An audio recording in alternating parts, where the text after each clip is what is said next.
Hello mga kasabong, nandito ngayon tayo sa Setsuna Backyard. Papakita namin sa inyo yung ating mga patubo. Ito yung double PC national banded natin.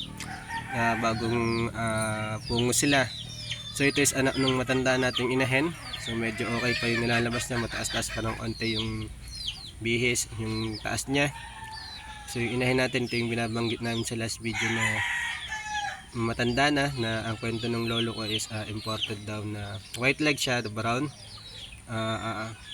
Magaganda lahat ng nilalabas niya, hindi ganun kapogi pero high percentage. So yan yung isa. Ito natin yung iba. Yung kapatid niyang pula, yan, ito pa yung isa.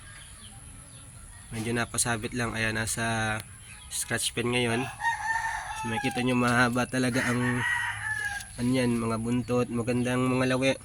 Lahat ng mga anak niya maganda. Kasi yung inahin natin lumilimlim lang, hindi natin makita ngayon, pero magaganda yung malaki yung balahibo niya, malago. So maporma yung itsura.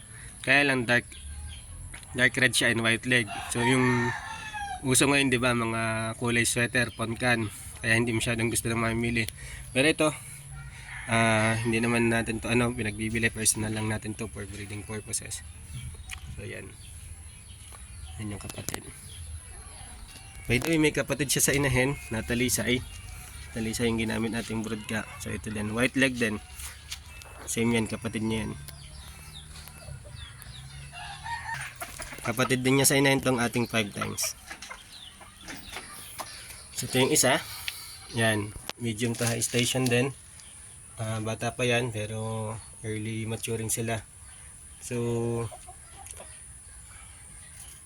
yan, bali 3 lang sila. Pang breeding lang natin yung pang personal use natin po yan.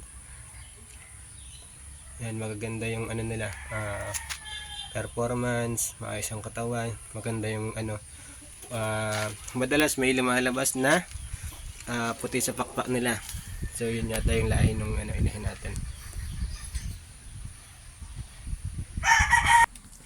Ito pa yung isang kapatid na talisay din sa inahin. Yan.